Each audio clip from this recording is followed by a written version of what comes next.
Assalamualaikum warahmatullahi wabarakatuh. Perkenalkan, nama saya Amalia Wahdana.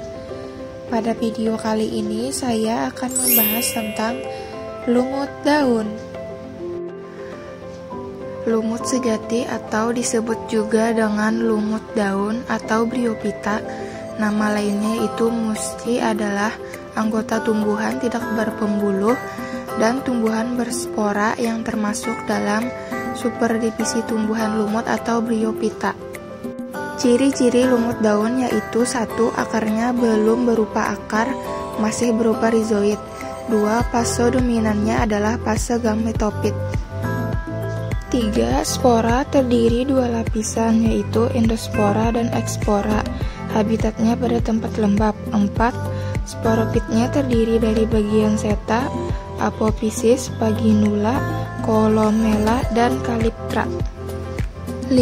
Sporofit pada umumnya lebih kecil, berumur pendek, dan hidup tergantung pada gametofit. Dan yang keenam, reproduksi vegetatif dengan spora, generatif dengan archegonium yang menghasilkan ovum, dan antheridium yang menghasilkan spermatozoid. Siklus hidup lumut daun.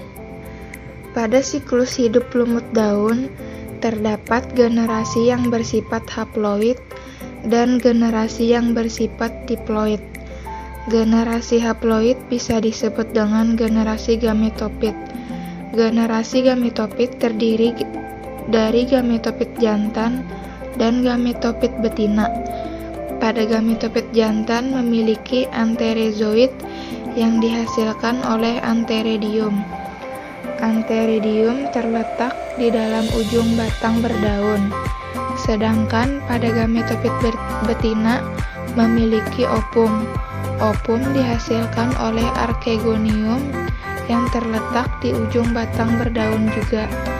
Reproduksi seksual terjadi ketika fertilisasi antara antherozoid dan ovum, dengan antherozoid berenang menuju ovum yang berada di archegonium dengan diperantarai oleh air hujan. Hasil fertilisasi tersebut berupa zigot diploid. Selanjutnya, zigot akan tumbuh menjadi embrio. Embrio berkembang menjadi struktur sporofit multiseluler. Saat itu sporofit terletak di bagian venter archegonium. Bagian bawah sporofit membentuk kaki menembus jaringan gametofit untuk menyerap air dan nutrien dari gametofit. Sedangkan bagian atas sporofit terus memanjang dari jaringan gametofit, kemudian membentuk seta. Sisa bagian gametofit yang ikut ke atas berbentuk seperti tudung yang disebut calyptra. Calyptra menyelubungi kapsul. Di bagian ujung kapsul atau sporangium terdapat operculum. Operculum akan lepas dari kapsul.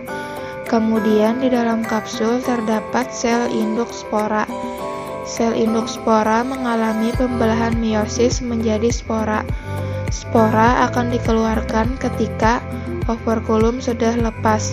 Spora yang akan jatuh ke habitat yang cocok akan tumbuh menjadi struktur yang khas dari lumut daun yaitu protonema.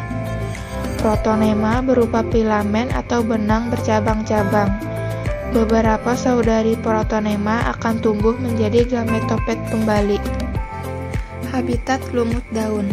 Lumut daun dapat kita temukan di antara rumput-rumput, di atas cadas, pada batang-batang dan cabang-cabang, bahkan ada yang pada daun pohon di rawa-rawa, tetapi jarang di dalam air.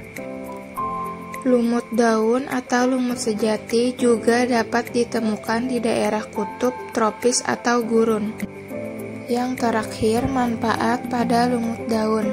1. Bisa meningkatkan kelembaban tanah sehingga tanah cocok untuk pertanian. 2. Melindungi tumbuhan vegetasi perintis. 3. Menjadi obat hepatitis. 4. Bisa menjadi pengganti kapas. 5. Bantalan lumut di hutan dapat berfungsi untuk menyerap air dan salju. Dan yang keenam, dapat memberikan oksidasi air pada ikan.